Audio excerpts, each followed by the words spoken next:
नमस्कार, आप सभी का हमारे चैनल जय गुरुदेव उत्तराखंड पर एक बार फिर से हार्दिक स्वागत है। जैसा कि आप जानते हैं कि हमारे चैनल के माध्यम से अद्भुत कथाओं की श्रृंखलाओं का क्रम जारी है, तो आज भी आपके लिए लेकर आए हैं महाराज जी से संबंधित एक अद्भुत विशेषांक। तो बिना देर किए हुए लेकर चलते हैं आपको आज के विशेषांक की ओर। महाराज जी के द्वारा कही जाने वाली बातें सभी सत्य कैसे साबित हो जाती थी? महाराज जी सारी बातों को कैसे जान लेते थे? महाराज जी को कैसे पता चल जाता था कि भविष्य में किसी भी व्यक्ति के साथ आगे क्या होने वाला है?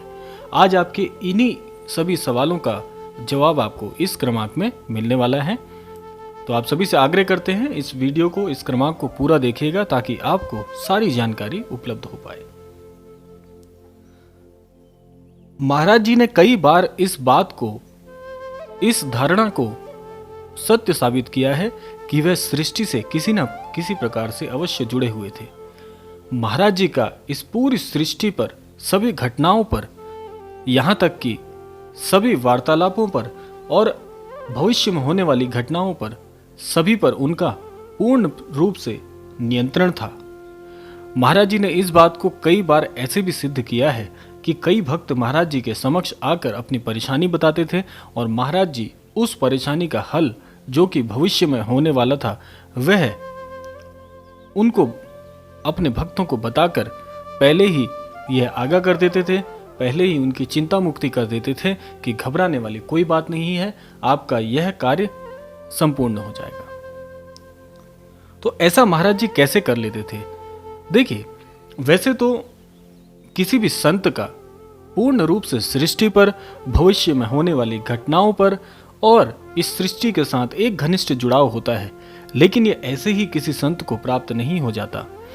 आप सभी जानते होंगे कि महाराज जी श्री हनुमान जी के अनन्य भक्त रहे हैं और इस भक्ति को उन्होंने अपने पूरे संपूर्ण जीवन में अर्जित किया है। जैसा कि आप जानते हैं कि हनुमान जी अष्ट सिद्धि और 9 निधियों के पूरे परिपूर्ण उनका नियंत्रण था और अष्ट सिद्धि और 9 निधियों का उनको वरदान प्राप्त था।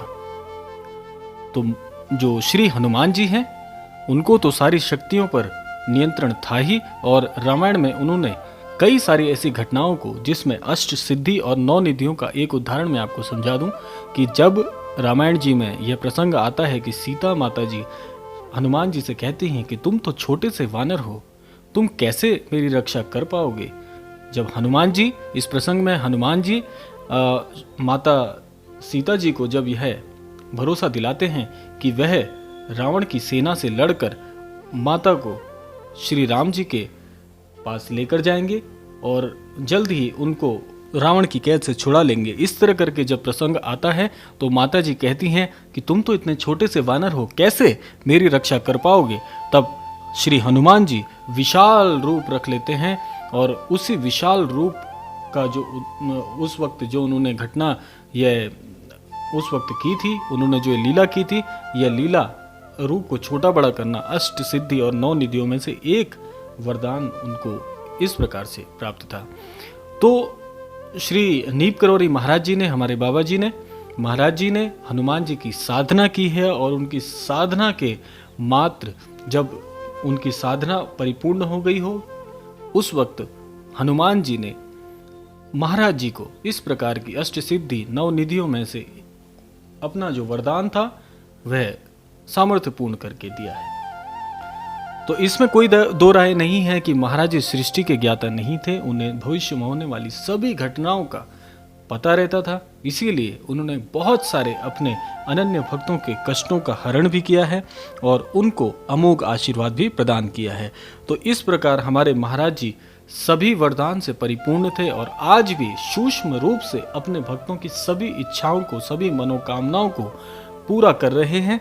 आज भी महाराज जी उसी प्रकार हम सभी के बीच में उपस्थित हैं और यह केवल उन्हीं को उनका आभास हो सकता है, उन्हीं भक्तों को महाराज जी का आभास हो सकता है जो महाराज जी पर अपनी अटूट आस्था रखते हैं। तो इस क्रमांक से मैं हमारे दर्शकों को यह भी कहना चाहूँगा कि जो भी भक्तगण महाराज जी से या महाराज जी पर अपनी श्रद्धा आस्था रखते हैं उसको अटूट रखिए, उसको टूटने मत दीजिए। आपकी कोई भी परेशानियां, कोई भी विपदा है तो महाराज जी के समक्ष बेझिझक कहिए। महाराज जी यह भी कहा करते थे कि मैं आज भी विद्यमान हूँ। महाराज जी ने यह बात कही भी है, पहले भी ये बात बोली है कि महाराज जी की तस्वीर के समक्ष कही गई सारी प्रार्थनाओं को मैं स्वयं सुनता हूँ। यह बात आज भी 100% सत्य है। कई मेरे साथ भी ऐसे अनुभव हुए हैं जिन्हें मैं आगे चलकर आपके साथ साझा करूँगा। महाराज जी ने बहुत ऐसे वरदान, बहुत सी ऐसी कामनाएं और बहुत से ऐसे चमत्कार अनुभव स्वरूप में मुझे भी दिए हैं, तो वह धीरे धीरे आप सभी के साथ साझा किए जाएंगे। लेकिन मैं आप सभी को विश्वास दिलाना चाहता हूं कि जो भी भक्त महाराज जी के साथ जुड़ा है, पूरी आस्था, पूरी श्रद्धा के साथ इसी प्रकार अटूट अपना बंधन महाराज जी से बांध लीजिए। आप बिल्कुल निश्चिंत हो जाएं, आप सभी की मनोकामनाएं भी पूर्ण होंगी, आप सभी की विपदाएं भी महाराज जी क्षण भर में हर लेंगे। तो यह था आज का क्रमांक। आज के क्रमांक से हम आशा करते हैं कि आपको आज का क्रमांक अवश्य पसंद आएगा। तो ऐसे ही एक विशेषांक के साथ हम जल्द ही आपके साथ फिर से हाजिर होंगे। तब तक के लिए क्रमांक को हम यहीं समापन करते हैं और मिलते हैं अगले अध्याय में। तब तक के लिए जय श्री राम, जय गुरुदेव, जय उत्तराखंड।